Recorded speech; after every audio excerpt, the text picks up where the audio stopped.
মুসল্লিনী কেরাম, আজকের খুতবায় আমরা আলোচনা করব লোভ লালসা পরিহার করা এবং অল্প তুষ্টি সম্পর্কে। এ প্রসঙ্গে আপনাদের সামনে আমি পবিত্র কোরআনুল কারীমের সূরা আত-তাকাসুর তেলাওয়াত করেছি। আল্লাহ পাক রব্বুল আলামিন যদি তৌফিক দান করেন তাহলে সূরা আত-তাকাসুরের আলোকেই আজকের আলোচ্য বিষয়টি আলোচনা করার চেষ্টা করব ইনশাআল্লাহু তাআলা। আজকে 2026 ইংরেজি সনের জুলাই মাসের 24 তারিখ, সফরের চাঁদের আজকে 9 তারিখ, শ্রাবণ মাসের আজকে 9 তারিখ। আজকে যে বিষয়টা আমরা আলোচনা করব লোভ লালসা নিবারণ, লোভ লালসা থেকে বিরত থাকা, অল্প তুষ্টি অর্জন করা, খুবই গুরুত্বপূর্ণ একটি বিষয়। এই বিষয়ে আলোচনা করার জন্য আপনাদের সামনে আমি যে সূরাটা তেলাওয়াত করেছি, এই সূরাটা হচ্ছে সূরা আত-তাকাসুর। এই সূরা আত-তাকাসুর মূলত নাজিল হয়েছে আমাদেরকে লোভ লালসা থেকে কীভাবে আমরা বিরত থাকতে পারি এই বিষয়ে দিক নির্দেশনা দেওয়ার জন্য। এ প্রসঙ্গে এই সূরাটি যখন নাজিল হলো, একদম প্রথম দিকে হযরত আব্দুল্লাহ ইবনে শিখীর রাদিয়াল্লাহু তাআলা আনহু বর্ণনা করেন, আন্নাহু ক্বালা আতাইতুন নবিয়্য সাল্লাল্লাহু আলাইহি ওয়াসাল্লাম ওয়া হুয়া ইয়াকরাউ আলহাকুমুত তাকাসুর। হযরত আব্দুল্লাহ ইবনে শিখীর রাদিয়াল্লাহু তাআলা আনহু বর্ণনা করেন যে আমি রাসূল করিম সাল্লাল্লাহু আলাইহি ওয়াসাল্লামের কাছে আসলাম, এসে দেখি তিনি সূরা তাকাসুর তেলাওয়াত করতেছেন। আলহাকুমুত তাকাসুর হাত্তা যুরতুমুল মাকাবির।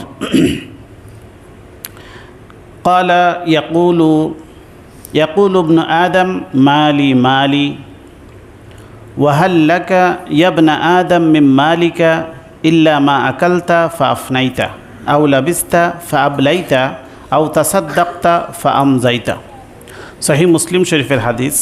আব্দুল্লাহ ইবনে শিখীর রাদিয়াল্লাহু তাআলা আনহু বলেন যে আমি রাসূল করিম সাল্লাল্লাহু আলাইহি ওয়াসাল্লামের কাছে আসলাম, তিনি এই সময় তেলাওয়াত করতেছেন আলহাকুমুত তাকাসুর।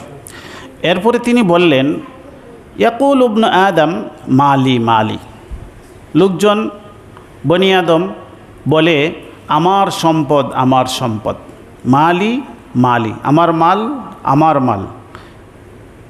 ওয়াহাল্লাকা ইয়া ইবনা আদম মিন মালিকা ইল্লা মা আকালতা। রাসূল করিম সাল্লাল্লাহু আলাইহি ওয়াসাল্লাম বলেন যে মানুষ এত এত সম্পদ সে দেখায় যে আমার এটার মালিক সেটার মালিক, এই সম্পদ আমার এই সম্পদ আমার, এগুলো বলে, কিন্তু মূলত সে এই সম্পদের 3টে অংশের মালিক। ওয়াহাল্লাকা ইয়া ইবনা আদম মিন মালিকা ইল্লা মা আকালতা ফাআফনাইতা। সারা জীবনে সে যে খাইলো, সারা জীবনে যে খাওয়া দাওয়া করলো, ফাআফনাইতা, এরপরে এটা ময়লা হয়ে চলে গেল, এটার সে মালিক হইল। আও লাবিস্তা, যা কিছু পোশাক আশাক সে পরিধান করলো, পোশাক আশাক পরিধান করলো, ফাআবলাইতা, এরপরে পুরাতন করে সে এটা নষ্ট করে দিল, এতটুকু সে মালিক হইল। আও তাসাদ্দাকতা ফাআমজাইতা, আর যা কিছু তুমি সদকা করে দিলে এবং এটা আল্লাহর কাছে চলে গেল, এটার তুমি মালিক হইলে। বাকি সম্পত্তি যা কিছু তুমি বলতেছো এটা আমার সেটা আমার, সব কিছু শ্বাস প্রশ্বাস বন্ধ হওয়ার সাথে সাথে অন্যের মালিকানায় চলে যাবে। যত 100টা বিল্ডিংয়ের মালিক হলেও সে শ্বাস প্রশ্বাস যেদিন বন্ধ হবে, ওয়ারিসানরা এই সম্পত্তির মালিক হয়ে যাবে।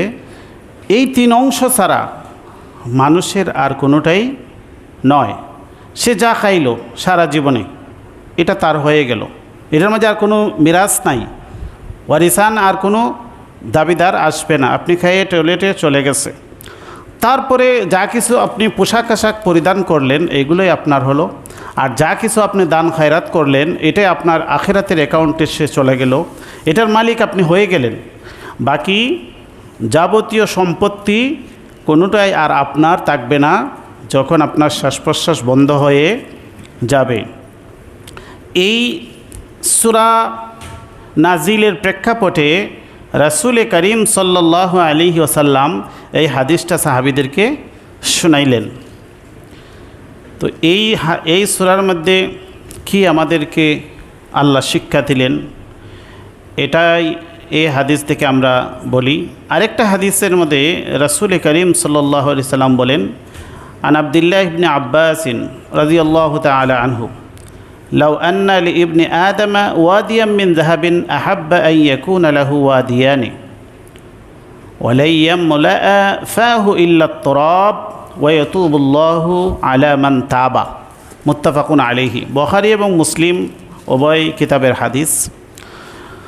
রাসূল করিম সাল্লাল্লাহু আলাইহি ওয়াসাল্লাম ইরশাদ করেন, মানুষ সম্পদ এত বেশি বেশি চায়, দুটি পাহাড়ের উপত্যকা ভর্তি স্বর্ণ যদি তাকে দেওয়া হয় তাহলেও সে এটা পছন্দ করবে আমার দ্বিতীয় আরেকটি উপত্যকা ভর্তি স্বর্ণ থাকুক। এরপরে যদি তাকে তৃতীয় আরেকটি স্বর্ণের উপত্যকা দেওয়া হয় তাহলে সে এরপরও আরেকটা চাবে। ওয়ালা ইয়ামলা উফাহু ইল্লা তুরাব, মাটি, কবরের মাটি ছাড়া তার মুখের যে লোভ এটা আর ভরবে না। ওয়ালা ইয়ামলা উফাহু ইল্লা তুরাব ওয়ালা ইয়ামলা জাওফুহু ইল্লা তুরাব। দুনো কথায় আছে। রাসূল বলেন যে কবরের মাটি ছাড়া তার পেট ভরবে না, আর কবরের মাটি ছাড়া তার মুখ ভরবে না। মানুষের যে পৃথিবীতে যে চাওয়া পাওয়ার যে লোভ এত বেশি চায়, এটার কোনো শেষ হয় না। রাসূল বলে দিয়েছেন মৃত্যুর পরে সর্বপ্রথম দুটি স্থান তার পৌঁছে, পেটটা আগে পৌঁছে যায়, মুখটা আগে পৌঁছে যায় নরম জায়গা। রাসূল বলেন এখানে এটা মাটিতে ভরপুর হবে, এটাই তার পরিপূর্ণ হলো, এর আগে তার চাহিদা মানে শেষ হবে না। তো আল্লাহ বলেন আলহাকুমুত তাকাসুর। এই যে তাকাসুর, অধিক পাওয়ার যে আশা, প্রাচুর্যতার যে মানুষের আকাঙ্ক্ষা, এটা তোমাদেরকে গাফিল করে রেখেছে। তাকাসুর মানে হচ্ছে বেশি বেশি পাওয়ার প্রতিযোগিতা করা, একজন আরেকজন সাথে প্রতিযোগিতায় লিপ্ত হওয়া, যে দুনিয়ার সায় সম্পত্তি কার থেকে কার বেশি হবে এটার প্রতিযোগিতায় লিপ্ত হয়ে যাওয়া। এটা এই প্রতিযোগিতায় লিপ্ত হওয়ার দ্বারাতে কি ক্ষতিটা আল্লাহ বলেন আল্হা কুমুত তাকাসুর। আল্হা মানে কি হচ্ছে শাগালাকুম আন তাআতিল্লাহ, আল্লাহর ইবাদত থেকে, আল্লাহর আনুগত্য থেকে, আখিরাতের পুঁজি অর্জন করা থেকে তোমাদেরকে গাফিল করে রেখে দিয়েছে তাকাসুর। তাকাসুর মানে আত-তাফাখুরু বিল আমওয়ালি ওয়াল আওলাদি ওয়ার রিজাল।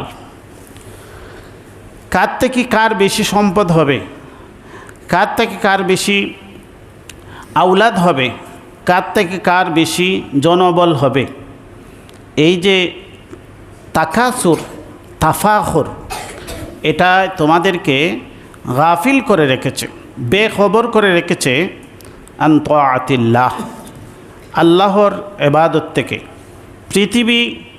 এই যে পৃথিবী অর্জনের প্রতিযোগিতা, এটা তোমাদেরকে গাফিল করে রেখেছে। তোমাদের মূল যে বিষয়বস্তু ছিল পৃথিবীতে আসার মূল লক্ষ্য উদ্দেশ্য, এটা থেকে তোমাদেরকে ভুলিয়ে রেখেছে তাকাসুর। আলহাকুমুত তাকাসুর মানে আল্হা, এই শব্দটি এসেছে লাহউন থেকে। লাহউন মানে হচ্ছে খেলাধুলা। ওই খেলাধুলা এমন খেলাধুলা যে খেলাধুলার এটার কোনো বেনিফিট নাই, এটার দ্বারাতে সে কোনো লাভবান হয় না। এইরকম খেলাধুলা বাচ্চা কাচ্চারে খেলা যে খেলে, এটার কোনো লক্ষ্য উদ্দেশ্য থাকে না, খেলায় দিন শেষ করে দেয়। তো আলহাকুমুত তাকাসুর, তো এই যে তাকাসুর তোমাদেরকে খেলায় লিপ্ত রাখছে, অনর্থক খেলা, এটার থেকে তোমাদের মূল লক্ষ্য উদ্দেশ্য থেকে তোমাদেরকে বিরত রেখেছে। এটাকে বলে আলহা, লাহবুন। ইন্নামাল হায়াতুদ দুনিয়া লাহবুন ওয়া লাইব। তো এই লাহবুন, এটাকে আল্লাহ বলছেন আলহা কুমুত তাকাসুর। তোমাদেরকে তাকাসুর, অধিক পাওয়ার আকাঙ্ক্ষা, অধিক কিছু অর্জন করার, পৃথিবী বেশি বেশি সম্পদ উপার্জনের নেশা তোমাদেরকে এমনভাবে গাফিল করে রেখেছে যে তোমরা তোমাদের মূল লক্ষ্য উদ্দেশ্য ভুলে গিয়েছো। আলহাকুমুত তাকাসুর হাত্তা জুরতুমুল মাকাবির, এমনকি তোমরা কবরে গিয়ে পৌঁছে গেছো। হাত্তা জুরতুমুল মাকাবির বিআন মুত্তুম ফাদুফিনতুম ফিহা, তোমরা এই প্রতিযোগিতায় লিপ্ত অবস্থায় হঠাৎ করে মৃত্যু এসে গেল, আর মৃত্যুর পরে তোমরা কবরে গিয়ে মদফুন হয়ে গেলে, দাফন হয়ে গেলে, কিন্তু এটার থেকে বিরত হওয়ার আর কোনো সুযোগ তোমাদের মিলল না। এই স্পিরিটে দুনিয়া উপার্জনের যে তোমরা যে লিপ্ততা, এটার মধ্যে আরজাইল এসে গেল আর তোমাদেরকে ধরে কবরে নিয়ে গেল।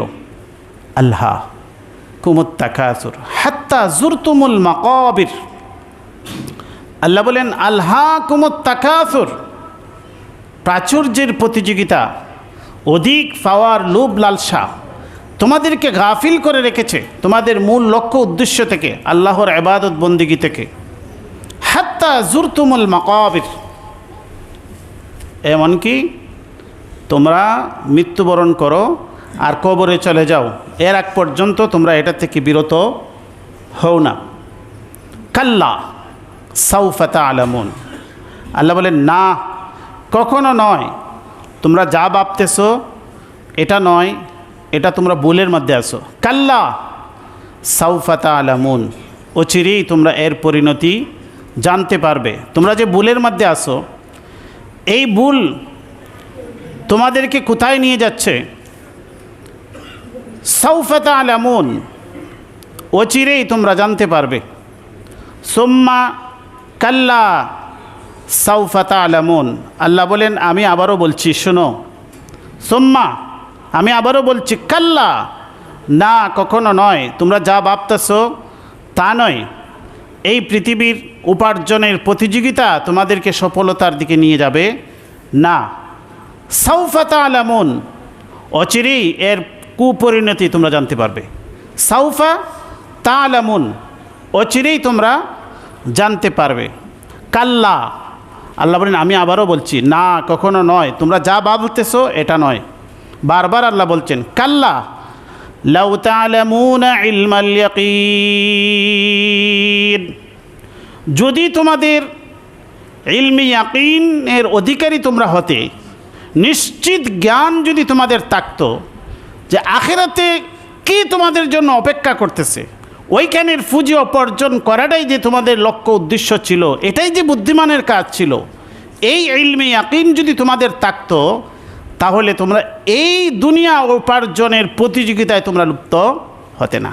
কাল্লা লাউ তা'লামুনা ইলমাল ইয়াকিন, যদি তোমরা ইলমি ইয়াকিনের অধিকারী হতে, তাহলে তোমরা কখনো লামা আলহাকুমুত তাকাসুর, তোমরা প্রাচুর্যের প্রতিযোগিতায় পড়ে তোমরা আখিরাতকে ভুলে যেতে না। লাতারাবুন্নাল জাহিম,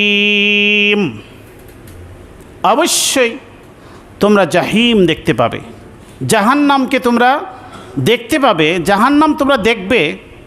সুম্মা লাতারাবুন্নাহা আইনাল ইয়াকিন, এটাকে তোমরা দেখতে পাবে, এই জাহান্নামকে আইনাল ইয়াকিন, একদম চাক্ষুষভাবে নিজ চোখকে তোমরা সেদিন জাহান্নাম দেখতে পাবে। এই জাহান্নাম যারা দেখবে, সব মানুষ জাহান্নাম দেখতে পাবে।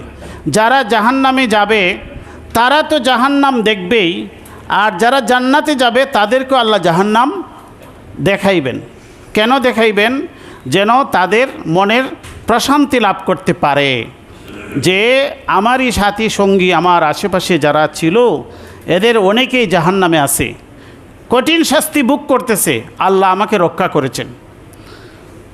তাকে যে তাকে আল্লাহ যে ভালো পরিণতি দিয়েছেন, এটার শুকরিয়া যেন তার ভিতরে আসে। এই জন্য আল্লাহ জান্নাতীদেরকেও নিয়ে জাহান্নাম দেখাইয়ে দিবেন, দেখো জাহান্নামের কী পরিস্থিতি। তো এই জন্য আল্লাহ বলেন তোমরা সেদিন জাহান্নাম দেখতে পাবে সবাই, একেবারে চাক্ষুষ প্রথম বলছেন লা তারাবুন্নাল জাহিম, জাহান্নাম তোমরা দেখবে, জাহিম জাহান্নাম তোমরা দেখবে। তো দেখা তো অনেক ধরনের আছে, সাধারণ দেখা নয়, শোনা শোনা কথা নয়। আল্লাহ বলেন সুম্মা লা তারাবুন্নাহা আইনাল ইয়াকিন, একেবারে চাক্ষুষ প্রত্যয়ে স্বচক্ষে তোমরা এটা দেখতে পাবে। সুম্মা লাতুসআলুন্না ইয়াওমাইযিন আনিন নাঈম, এরপরে সেদিন তোমাদেরকে নিয়ামতরাজি সম্পর্কে প্রশ্ন করা হবে। পৃথিবীতে যে নিয়ামতরাজি আল্লাহ দিয়েছিলেন, এই নিয়ামতটা পৃথিবীতে আমরা যা কিছু পাইলাম এটা হচ্ছে আমাদের একটি পুঁজি। এই পুঁজিকে তুমি কোন কাজে লাগিয়েছো? আমাদের জীবনের সবচেয়ে বড় পুঁজি হচ্ছে আমাদের হায়াত। আমরা যে বেঁচে আছি এটাই আমাদের পুঁজি। এটা আমাদেরকে একটি সময় আল্লাহ দিয়েছেন, এই সময়টা আমাদের মূল পুঁজি। আমাদের জন্ম থেকে মৃত্যু পর্যন্ত যে যতদিন পৃথিবীতে আমরা বেঁচে আছি, এই সময়টা আমাদের হায়াতটা হচ্ছে মূল পুঁজি। 5 বছরের ভিসার মেয়াদ দিয়া মা বাবা আপনাকে বিদেশ পাঠাইছে। 5 বছর বিদেশ থাকবেন, 10 লাখ 20 লাখ টাকা খরচ করে আপনাকে বিদেশ পাঠাইছেন, ইউরোপে পাঠাইছেন বা যে দেশেই।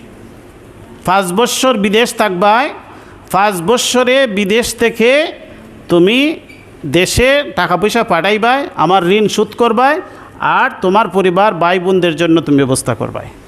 এই 5 বছর সে বিদেশে আছে, ইউরোপে থাকুক, মিডল ইস্টে থাকুক, একটা মেয়াদ শেষ হলে তাকে দেশে চলে আসতে হবে। এটা তার মূল পুঁজি দিয়ে মা বাপ পাঠাইছে, টাকা পয়সাও দিছে, তাকে সময়ে দিছে। তুমি ঘর সংসারে কাজ করার দরকার ছিল, আমার জন্য দেশে থেকে রুজি করা করতে ছিল, চাকরি করা, ব্যবসা করা, এগুলোর থেকে সব ছুটি দিয়ে দিলাম, তুমি বিদেশে যাও, যাবতীয় খরচাপাতি আমি দিয়ে দিলাম। এই সময়ের ভিতরে তুমি কি করতে পারো দেখো। যখন 5 বছর পরে বা 2 বছর পরে ছেলে দেশে ফিরে আসবে, বাবা জিজ্ঞেস করবে এই সময়টা আর এই যে তোমাকে টাকা পয়সা দিয়ে দিলাম, এগুলা কোন কাজে লাগাইছো? আল্লাহ বলেন সুম্মা লাতুসআলুন্না ইয়াওমাইযিন আনিন নাঈম, তোমাকে যে আমি নিয়ামত দিয়ে পাঠাইছিলাম পৃথিবীতে, এই নিয়ামত সম্পর্কে সেদিন জিজ্ঞাসা করা হবে। কোন কাজে লাগাইছিলে তোমার 60 বছরের হায়াত, 70 বছরের হায়াত, 100 বছরের হায়াত, 50 বছরের হায়াত? আর এটাই তো শেষ নয়, এই হায়াতের জীবনে কত কিছু যে বুক করছো, প্রতিটা অঙ্গ প্রত্যঙ্গ, প্রতিটা শ্বাস প্রশ্বাস আল্লাহ যে দিয়েছেন। সুম্মা লাতুসআলুন্না ইয়াওমাইযিন আনিন নাঈম, সেদিন আল্লাহ নিয়ামত রাজি সম্পর্কে জিজ্ঞেস করবেন। এত সহজ নয়। দুনিয়ার উদাহরণ দিলাম কেন, যে মা বাবা আশা করে ছেলেকে বিদেশে পাঠায় 2 বছর 3 বছরের জন্য, 5 বছরের জন্য একটা পুঁজি দিয়ে, আর সে যদি ওইখানে গিয়ে ইউরোপ আমেরিকার চাকচিক্য ডং দেখে 5 বছর কাটাইয়া দিল, বুক বিলাসিতা করে মদের আড্ডাখানায় গিয়ে, নর্তকী খানায় গিয়ে যার অর্জন করে সব শেষ, দেশের কথা ভুলেই গেছে। তাকে যে মা বাবা পাঠাইছে একটা লক্ষ্য উদ্দেশ্যে নিয়ে, ওই দেশের চাকচিক্য পরে সব ভুলে গেছে। হঠাৎ পুলিশ আয়া হাজির, তোমার ভিসা শেষ। এরপরে ধরে দেশে পাঠাই দিছে, শেষ, চলে আসছে, আইসে দেখে আমার কিছুই নাই। যে ঋণ সেই ঋণের জায়গায় আছে, যেই কুরেগর সেই কুরেগরই আছে, সবই আছে, কোনো কিছুই না। মা বাবা কি তাকে খুব দুধ ভাত খাওয়াবে, বসে বসে খুব আদর করবে? আল্লাহ সেদিন প্রতিটা বিষয়ের হিসাব নেবেন। তোমাকে যে সময় দিছিলাম কেন? এই জন্য রাসূল বলে দিয়েছেন যে এটার হিসাব দিতে হবে। এই জন্য আমরা প্রতি জুমাতে একটি হাদিস পড়ি, আলা ইন্না নাফসান লান তামুত হাত্তা তাস্তাকমিলা রিজকাহা ফাত্তাকুল্লাহ ওয়া আজমিলু ফিত তালাবি ওয়া তাওয়াক্কালু আলাইহি। রিজিক অন্বেষণ, তলব, উপার্জনের সহজ পথ অবলম্বন করো। তোমার যতটুকু প্রয়োজন এটার উপরে থাকো, আর এটা নিয়ে লোভ লালসার পিছনে পড়ো না। আলা ইন্না নাফসান লান তামুতা হাত্তা তাস্তাকমিলা রিজকাহা। তোমার রিজিক তোমার পৃথিবীতে নির্ধারিত। প্রত্যেক মানুষের রিজিক তার জন্য পৃথিবীতে নির্ধারিত। এর থেকে এক বিন্দু তুমি কম বুক করে পৃথিবী থেকে যাবে না, আর এর চেয়ে বেশি কিছু তুমি বুক করতেও পারবে না। আলা ইন্না নাফসান লান তামুত হাত্তা তাস্তাকমিলা রিজকাহা, তোমার রিজিকের পূর্ণতার আগে আল্লাহ দুনিয়া থেকে তোমাকে নিয়ে যাবেন না। এক ফোঁটা পানিও পৃথিবীতে তোমার রয়ে গেছে, এটা বুক না করাই আল্লাহ পৃথিবী থেকে তোমাকে নেবেন না। আর এর চাইতে এক বিন্দু পানি বেশিও তুমি বুক করতে পারবে না। মানুষের যখন সাকরাত শুরু হয়ে যায় গড় গড় আওয়াজ করে, কেন? এখানে আমাদের একটি পানির ব্যবস্থা আছে, জিহ্বার নিচ থেকে প্রতিনিয়ত পানি উঠতেছে, ফেরেশতা নিয়োগপ্রাপ্ত, এটা পানি উঠতে থাকে। যখন তার রিজিকের বাজেট শেষ হয়ে যায় এখান থেকে পানি ওঠা বন্ধ হয়ে যায়। যখন বন্ধ হয়ে যায় তখন আর সে শ্বাস পালাইতে পারে না, গড় গড় আওয়াজ করে, গলা শুকিয়ে যায়। আমরা বাহির থেকে অনেক সময় পানি দেই মুখে গলাটা একটু চালু হওয়ার জন্য, এই পানি তার কোনো কাজে আসে না, এই পানি তার গলায় যায় না, বরঞ্চ এটা তার গলায় আটকে আরও তার মৃত্যু আরও বেশি ত্বরান্বিত হয়। এই পানি দেওয়ার কোনো মানে নেই। তার রিজিক বন্ধ হয়ে গেছে, আপনি যা কিছু দেন সে যাবে না, স্যালাইন যাবে না, অক্সিজেন যাবে না, যত উন্নত মানের এটার ভিতরে ঢুকান না কেন, আইসিইউর ভিতরে ঢুকান না কেন, সে এটা আর টানতে পারবে না। অক্সিজেনের বাজেট যখন শেষ হয়ে যাবে, যত কৃত্রিম অক্সিজেন লাগান এটা আর সে আর টানবে না, অক্সিজেন কাজ করবে না, এটা বাজেট শেষ। পানি, খাদ্য, বাতাস, অক্সিজেন, ফেরেশতারা নিয়োজিত, এরা সারা দুনিয়া ঘুরে এসে বলবে তোমার জন্য আর কিছু কোথাও পাইলাম না, তোমার বাজেট শেষ, এখন চলে যেতে হবে। আর যতক্ষণ শেষ না হবে ততক্ষণ আল্লাহ আমাদের থেকে দুনিয়া থেকে নেবেন না। তাহলে এই যে রাসূল বলেছেন ওয়াজমিলু ফিত তলাব, প্রতিটা জমাতে রাসূলের হাদিস বলা হয় ওয়াজমিলু ফিত তলাব, তলবের ক্ষেত্রে, উপার্জনের ক্ষেত্রে তুমি সহজতা অবলম্বন করো, এত পেরেশান হইও না। এই জন্য অন্য আয়াতের মাঝে আল্লাহ বলেছেন ইন তাহমিল আলাইহি ইয়ালহাস আও তাতরুকহু ইয়ালহাস, শুধু দুনিয়ার সব কিছু বাদ দিয়ে শুধু উপার্জন, বেশি বেশি উপার্জনের পিছনে যারা পড়ে যায় এরা কুকুরের মতো। কুকুর দেখবেন হাঁপাইতে থাকে, এটাকে কুকুরের মাথার উপর যদি বোঝা দেন তবু হাঁপায়, আর যদি বোঝা না দেন তবু সে হাঁপায়।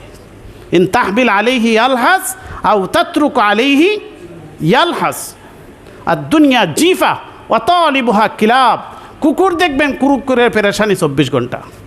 সে শ্বাস প্রশ্বাস যখন বোঝা যায় তার ভিতরে কত বড় বোঝা বসে আছে, যেন দুনিয়ার পিছনে যারা পড়ে থাকে কিছুই বোঝে না, দেখবেন 24 ঘন্টা তার ভিতরে যখন বিশাল একটি বোঝা, তার সাথে আপনি একটু শান্তিভাবে কোথাও বলতে পারবেন না, প্রশান্তি নাই, সব সময় তার উপর বিশাল একটা বোঝা পড়ে থাকে।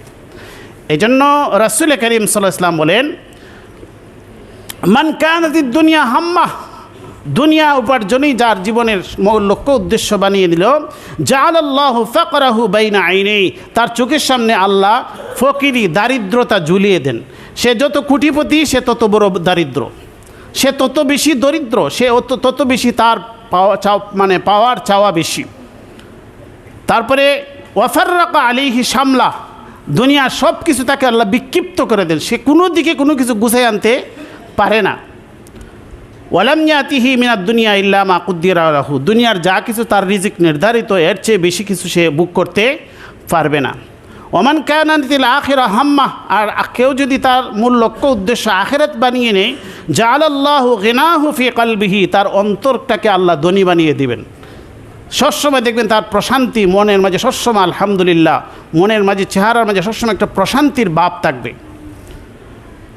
ওয়া জামাআ লাহু শামলা, আর তার যাবতীয় কার্যক্রম আল্লাহ সুশৃঙ্খল করে দিবেন, তার এত বিক্ষিপ্ততা থাকবে না। ওয়া আতাতহু দুনিয়া ওয়া হিয়া রাগিমাতুন, দুনিয়াকে সে পরিত্যাগ করলো, তার প্রয়োজনীয় জিনিস আল্লাহ তার জন্য ব্যবস্থা করে দিবেন। আল্লাহ পাক রব্বুল আলামিন আমাদেরকে আমলের তৌফিক দান করুন। ওয়া আখিরু দাওয়ানা আলহামদুলিল্লাহি রব্বিল আলামিন। মুসল্লিনে কেরাম, আমরা সুন্নত পড়ি না, সুন্নত পড়েনি।